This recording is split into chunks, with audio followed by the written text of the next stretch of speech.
ঢাকা ইউনিভার্সিটির বঙ্গবন্ধু হলের নাম পরিবর্তনের জন্য শিবির উঠে পড়ে লেগেছে। আমার প্রশ্নটা হলো, জুলাই আন্দোলনের পরে যে সমস্ত মব, সন্ত্রাস, লুটপাট হলো, এটা নিয়ে জামাত শিবিরের কোনো কথা বা বক্তব্য আমি শুনিনি। এনসিপির ৮ নেতা ২৫ সাল থেকে একটা রুম দখল করে নির্বাচনের দিন পর্যন্ত ছিল।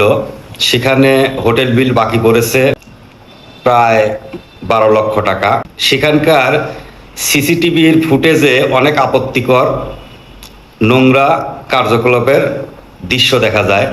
সেটা নিয়ে জামাত শিবিরের আমি কোনো মন্তব্য দেখিনি। এমনকি তৎকালীন সময়ে শিরাটন হোটেলে এই কালা মাগুর, ধলা মাগুর, নীল মাগুর, সবুজ মাগুর এরা একটা রুম দখল করে সেখানে ভাড়া না দিয়ে চলে যায়।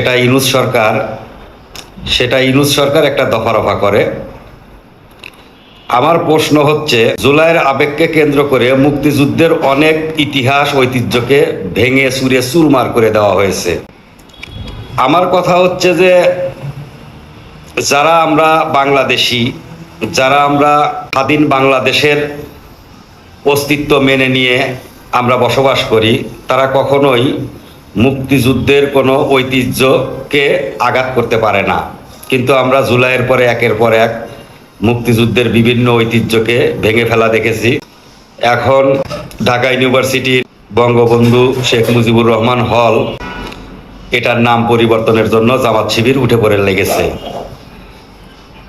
আরে ভাই, তোমাদের মুক্তিযুদ্ধের বিষয়ে, মুক্তিযুদ্ধের ঐতিহ্যের বিষয়ে তোমাদের এত আপত্তি কেন? তোমাদের ঘুরে ফিরে সেই মুক্তিযুদ্ধের সেই ইতিহাস, ঐতিহ্য এগুলোকে আঘাত করতে হবে কেন? এটা কি পূর্ব পাকিস্তান ভাবছো?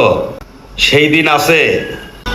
আমার মনে হয় এটা নিয়ে ভাবা উচিত এবং এটা নিয়ে চিন্তা করা উচিত।